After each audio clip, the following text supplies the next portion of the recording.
El primer módulo de esta jornada es Páncreas-Vaso, cuyo moderador es el doctor Claudio Bonini, coordinador médico del Centro de Diagnóstico Médico Oroño de Rosario. El tema, lesiones quísticas del páncreas, evaluación con resonancia magnética, estará a cargo del doctor Jorge Soto, profesor de radiología de la Universidad de Boston, Estados Unidos. Buenos días a todos.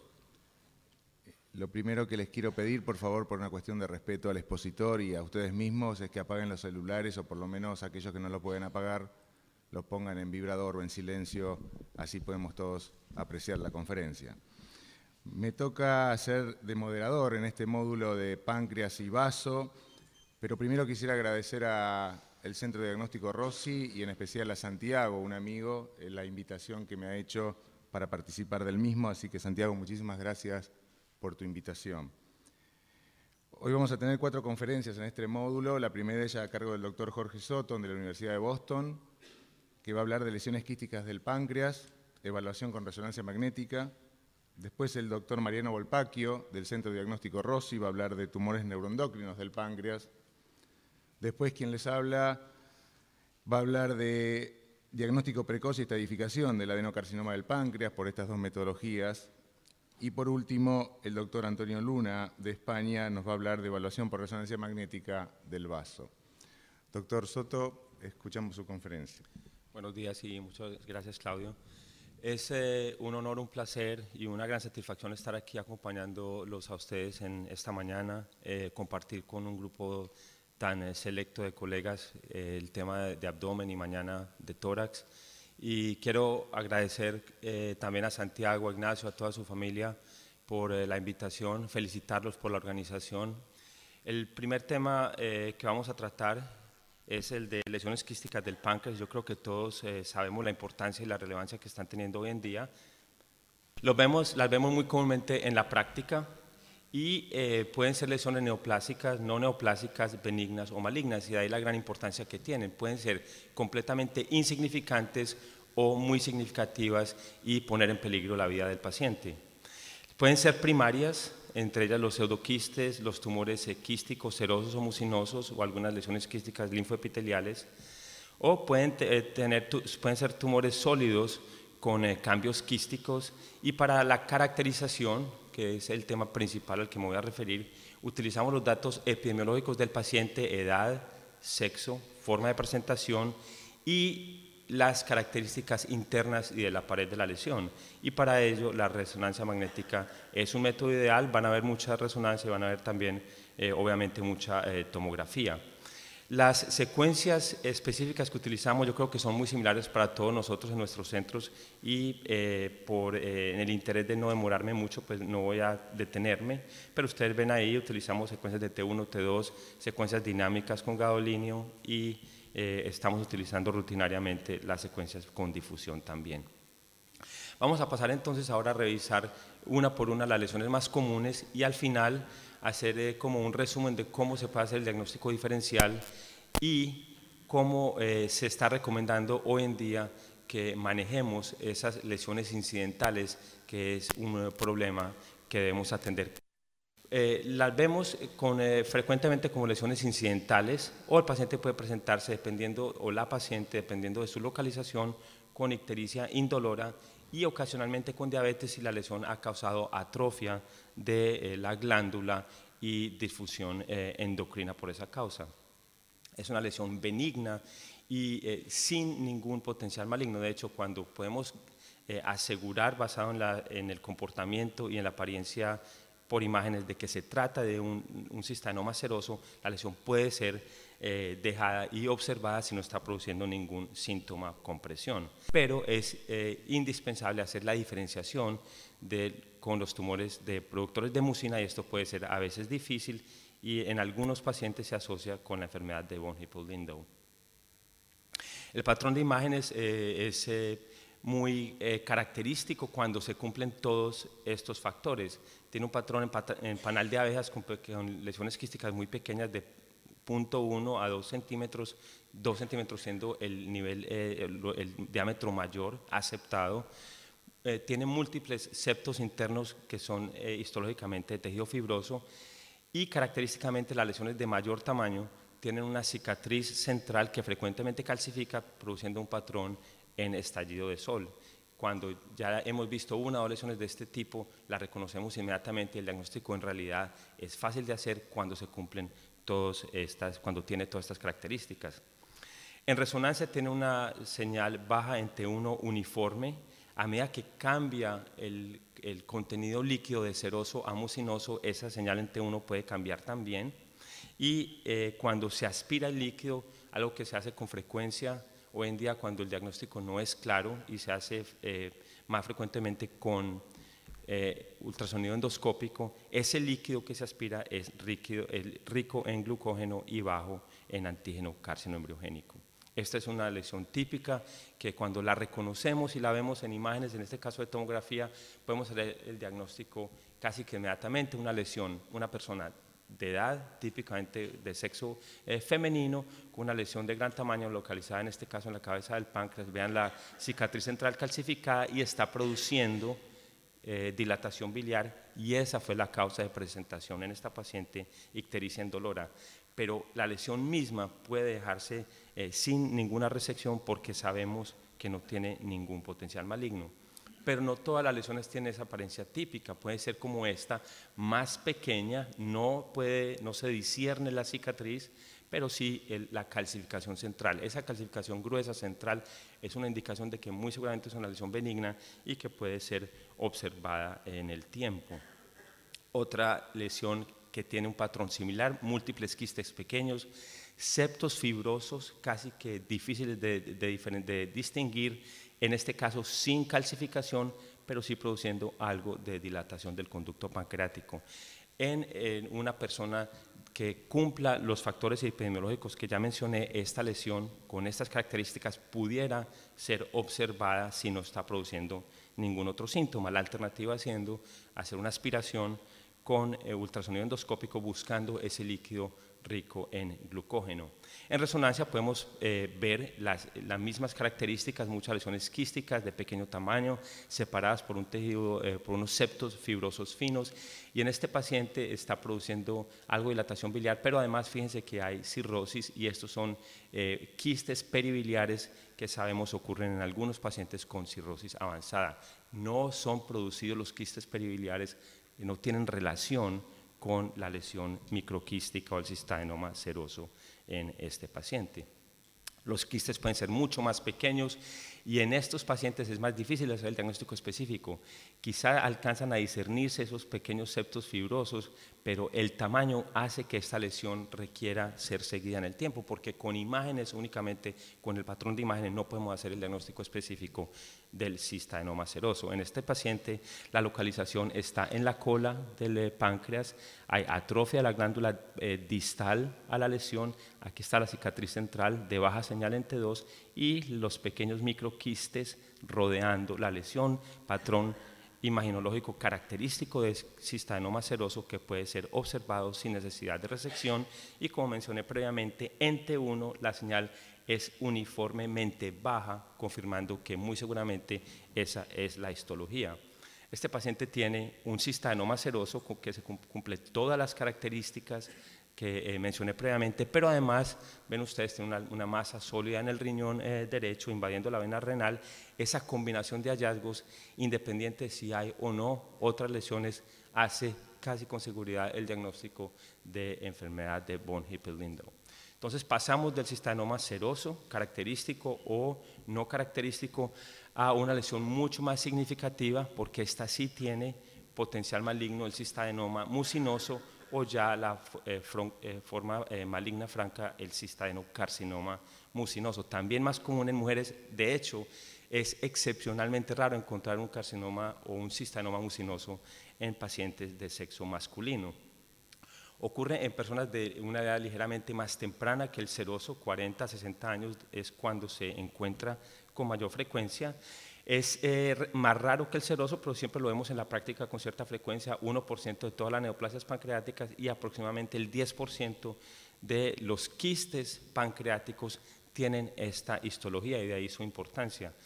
se encuentran con más frecuencia en la cola y en el cuerpo de la glándula, ocasionalmente el proceso uncinado, y característicamente en la resección y en la evaluación histológica tienen estroma de tipo ovárico que rodea el centro de la lesión.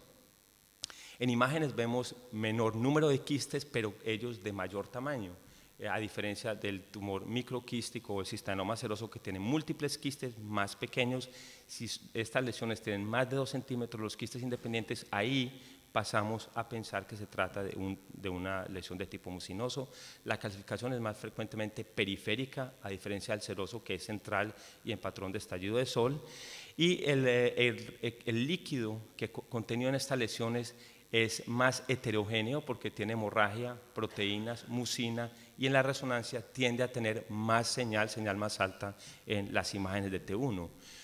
Por su naturaleza más agresiva, las paredes de las lesiones quísticas son más gruesas y realzan con contraste, y a la aspiración, que como he repetido y van a ver más, es algo que hacemos con mayor frecuencia hoy en día, el material es mucinoso y puede tener elevación en el antígeno carcino embriogénico, que es un buen predictor de malignidad.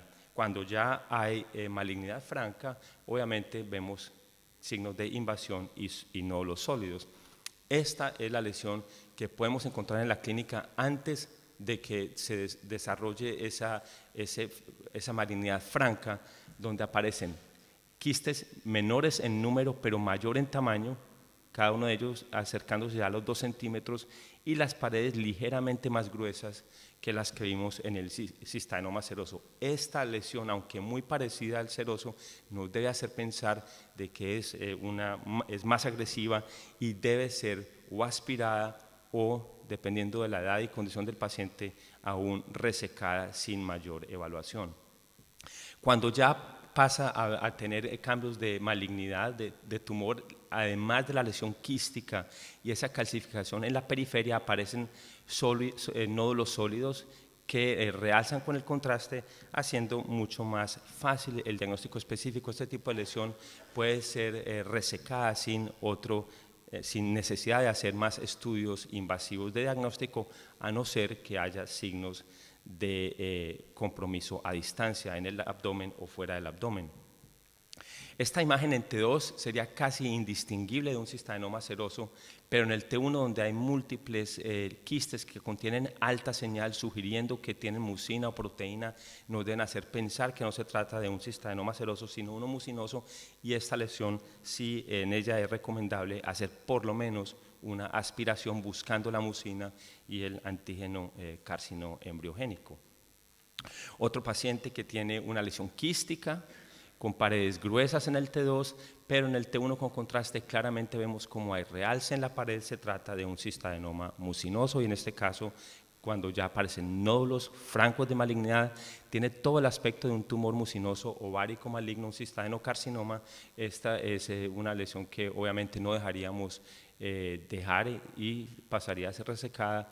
En resonancia T1, T2, sin contraste, vemos un nivel líquido sugiriendo que hay proteína y o hemorragia en el interior de la lesión. Cuando ya pasa a ser carcinoma, no es infrecuente ver signos de compromiso peritoneal, como ven ustedes acá, donde hay ya franca malignidad, invasión de los vasos, etc. Este es un cistadenoma que pasó a ser carcinoma y ya se ha extendido más allá de la glándula pancreática. Entonces hemos visto el cistanoma seroso, el mucinoso, y pasamos ahora a hablar de la neoplasia intraductal papilar, que también es de características mucinosas. Es una lesión que se origina en el conducto mismo y puede ser en una rama o en el conducto principal, y produce dilatación de ese conducto principal o de la rama ductal. A medida que hay dilatación del conducto pancreático, aparecen defectos de llenado, que son esas acumulaciones de mucina, y posteriormente hay protrusión de la papila en el duodeno, que es el signo característico que se describe en las imágenes. Comunica necesariamente por su naturaleza y su origen. Inicialmente la lesión, el IPMN, el neoplasia intraductal, comunica con el conducto pancreático y es ligeramente más común en hombres. Estos son los tipos. Puede comprometer el conducto principal, el ducto pancreático, en forma segmentaria o en forma difusa, con unas lesiones más focales, o puede originarse en una rama ductal, como en este caso en el proceso uncinado, que es una localización muy común, y puede ser única o múltiple. Y es importante hacer esa diferenciación porque de ahí dependerá el manejo que se sugiere para el paciente. Por ejemplo, en este caso hay dilatación del conducto pancreático, protrusión hacia la papila. Este es una neoplasia intraductal papilar. Aquí la vemos en las imágenes de Heist también. Esta es una lesión maligna donde hay dilatación del conducto pancreático, o sea, es un tipo de neoplasia intraductal papilar difusa, pero además hay ya signos de compromiso extrapancreático, entonces es una lesión que ya pasó a ser maligna y se extendió más allá de la glándula. Todas las neoplasias intraductales papilares tienen potencial maligno por definición. Luego, estas lesiones, cuando se hace el diagnóstico específico, dependiendo del tamaño y la localización, es indispensable hacer un seguimiento, al menos con imágenes en el tiempo. Les decía que puede ser segmentaria, pero todavía comprometiendo el conducto principal. Como ven acá, hay una dilatación importante del conducto principal en el cuerpo del páncreas, pero aún no hay compromiso extrapancreático. Este tipo de dilatación, así sea segmentario, se asocia a malignidad y esta lesión requerirá ser aspirada. Se confirma ahí el diagnóstico de neoplasia intraductal y posteriormente, a no ser que haya alguna contraindicación, muy seguramente esta paciente terminará con una resección. Es diferente el manejo que se hace con estas lesiones pequeñas que comunican con el conducto. Cuando logramos confirmar que hay comunicación, hacemos el diagnóstico de una neoplasia intraductal de una rama del conducto pancreático, y esta es una localización muy común en el cuello o en el proceso uncinado. Estas lesiones tienden a ser seguidas con imágenes en el tiempo. Con el ERCP, con la pancreatografía retrógrada, confirmamos, como es de esperarse, que hay comunicación con el conducto, pero hoy en día no recomendamos tanto con la retrógrada, sino que hacemos la resonancia magnética. Se sugiere que hay comunicación, hacemos el diagnóstico presuntivo de neoplasia intraductal de rama ductal y la mayoría de las veces hacemos seguimiento en el tiempo y evitamos la invasión con el ERCP, que no es necesario en la gran mayoría de los pacientes.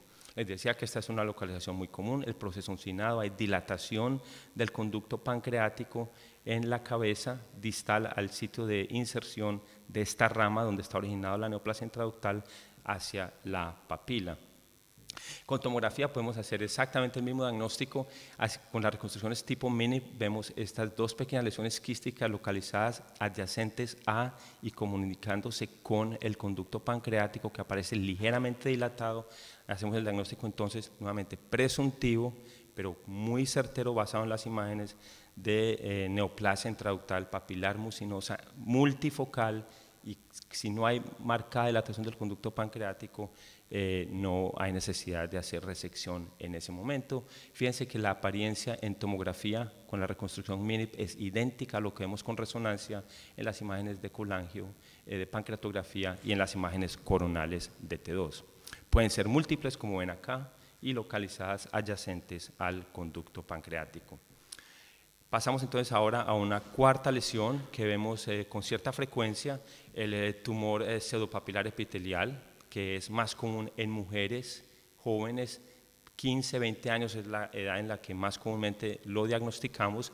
Tiene componentes tanto quísticos como papilares muy visibles en las imágenes, y es una lesión que en la paciente epidemiológicamente característica se puede hacer el diagnóstico con imágenes con mucha certeza, sin necesidad de hacer biopsias, aspiraciones, que de hecho están contraindicadas.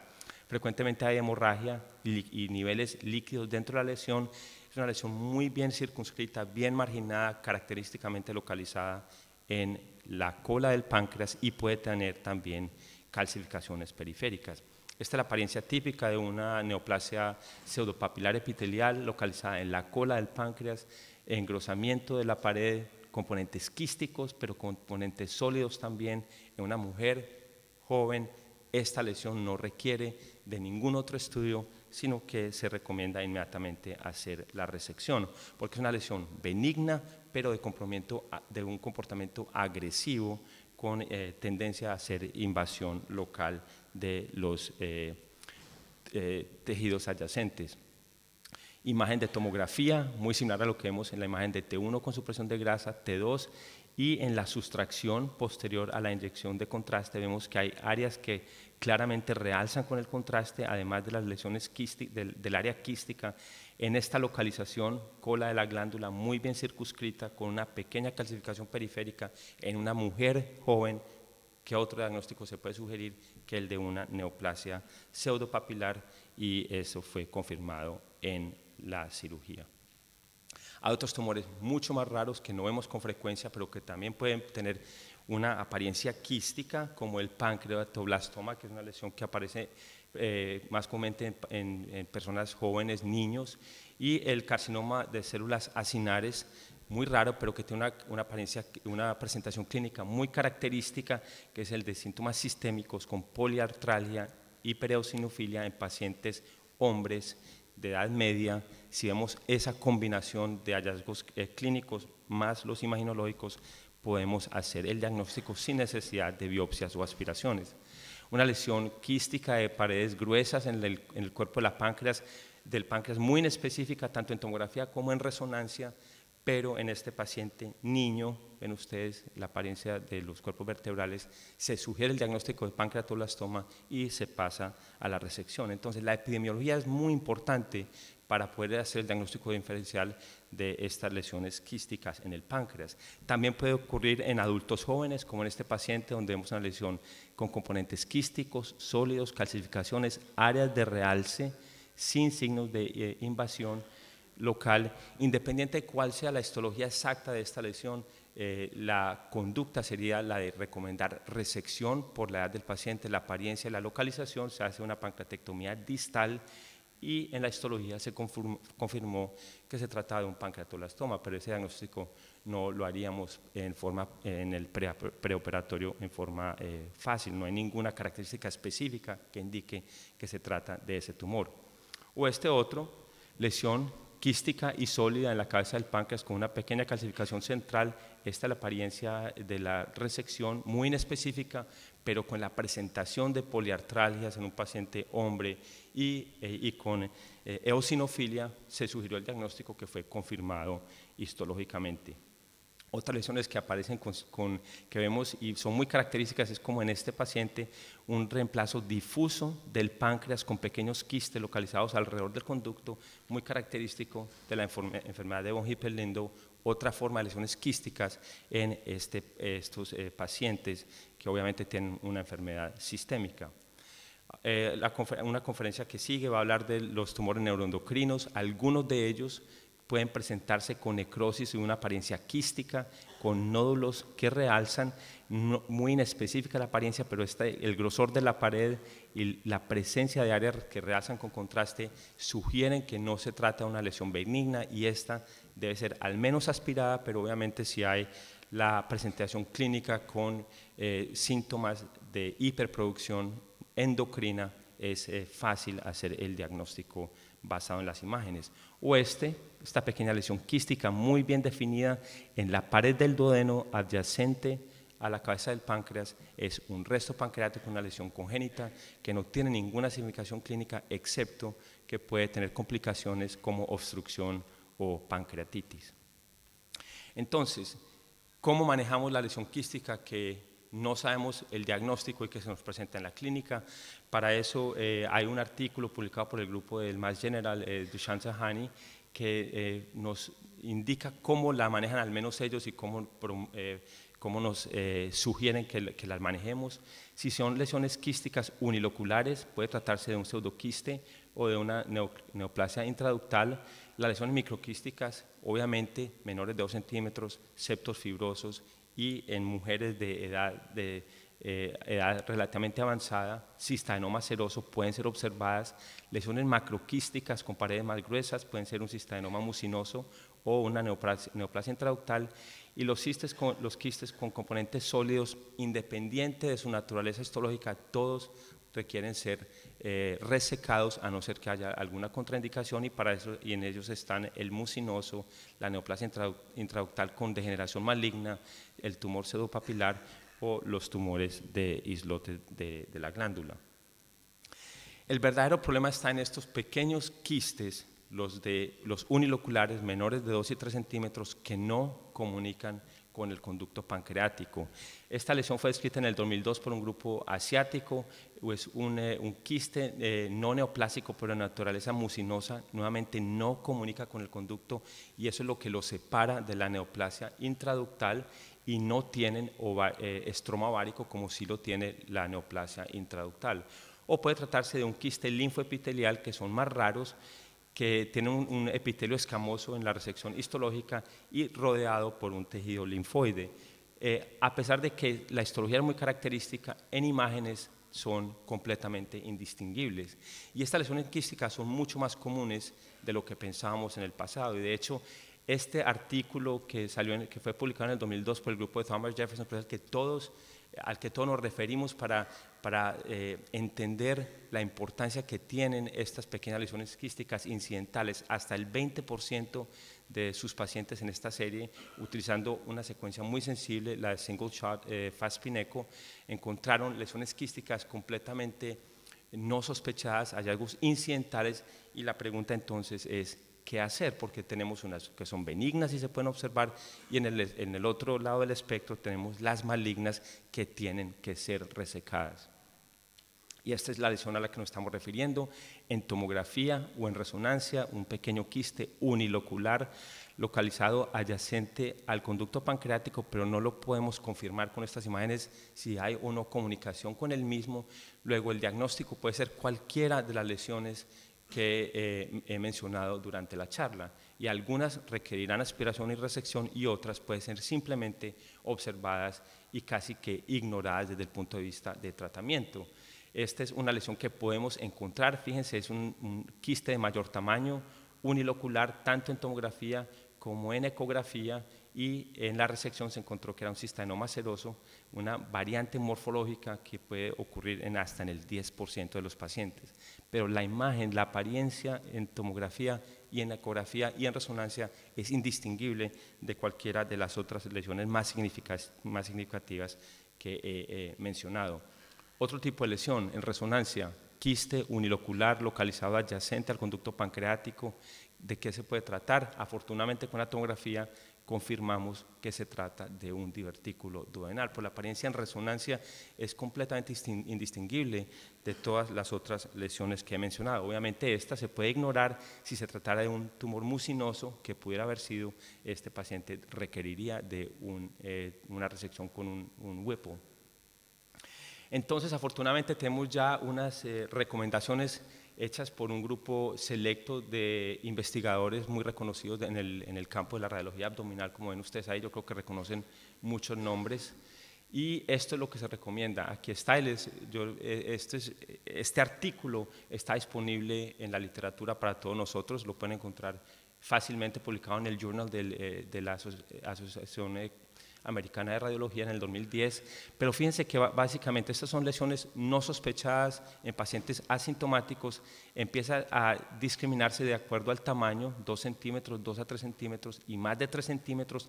Estas pueden ser seguidas, estas pueden requerir mayor evaluación, y estas en la gran mayoría de los pacientes requieren aspiración o resección. Y nuevamente les recomiendo que lean este artículo y busquen esta tabla que es sacada directamente de él, porque de ahí es donde estamos sacando nosotros las recomendaciones diarias para el manejo de estos pacientes. Imágenes de difusión, no me voy a detener mucho, simplemente les quiero enfatizar que a pesar de que las utilizamos rutinariamente en nuestra práctica, la realidad es que para hacer una discriminación como necesitaríamos en estos pacientes de lesiones quísticas no son muy útiles, y aquí tengo varios ejemplos. Este es un pseudoquiste confirmado, fíjense que tiene en los mapas de ADC es una señal intermedia muy similar al que tiene esta lesión, que es un cistadenoma seroso, y muy similar al que tiene esta lesión, que es una neoplasia intraductal. Entonces las imágenes de difusión, desgraciadamente, aunque son elegantes. Para esta aplicación de discriminar las benignas o las significativas de las no significativas no tienen mayor aplicación en la práctica. Lo que sí hacemos con mucha frecuencia es en esa lesión que nos preocupa porque no cumple las características de aquellas que se pueden ignorar o seguir, es recomendar la evaluación con el ultrasonido endoscópico y aspiración, buscando evaluar ese líquido por encontrar mucina. Estas lesiones que serían un cistanoma mucinoso o una neoplasia intraductal tienen su manejo específico, amilasa, lo que confirmaría que se trata de un pseudoquiste, marcadores tumorales, especialmente el artígeno embriogénico, que indicaría que la lesión es maligna o premaligna, y el glucógeno, que confirmaría que se trata de un cistadenoma seroso. También se puede hacer citología. Como se hizo en este paciente asintomático con esta pequeña lesión quística, se mandó a evaluación con resonancia, parece que comunica con el conducto pancreático, pero no lo pudimos confirmar. Luego se hace el ultrasonido endoscópico, pequeños septos, parece comunicarse con el conducto pancreático, y en la aspiración se confirmó que se trataba, que había mucina, confirmándose el diagnóstico de una neoplasia intraductal que puede ser seguida y observada. Otro paciente, manejo en este caso, fíjense, tomografía en el 2003, una lesión que nos preocupa en la tomografía porque es quística, pero tiene componentes sólidos. ¿Qué será? Puede ser un tumor quístico o un pseudoquiste. Se hace seguimiento y en enero del 2004 prácticamente ha desaparecido completamente. Se trata entonces de un pseudoquiste. Entonces, les he mencionado todos los tumores quísticos, pero no olviden que la lesión quística más común en el páncreas sigue siendo el pseudoquiste pancreático, versus esta lesión unilocular, tamaño mayor de 3 centímetros, paredes gruesas que realzan, basado en esa recomendación de la ACR, esta lesión debe ser resecada, como se hizo, y se trataba de un cistadenoma mucinoso. Esta lesión, una apariencia muy similar, quiste unilocular en la cabeza del páncreas, puede ser un cistadenoma mucinoso, pero fíjense que hay signos de componentes líquidos extrapancreáticos. Con la historia de pancreatitis fácilmente hacemos el diagnóstico de pseudoquiste pancreático. Entonces, en resumen, las lesiones quísticas en el páncreas son muy comunes, muchas veces serán un hallazgo incidental y el manejo depende del tamaño, de la apariencia en resonancia en tomografía, del estado del conducto pancreático, pero muy importante es también la epidemiología del paciente.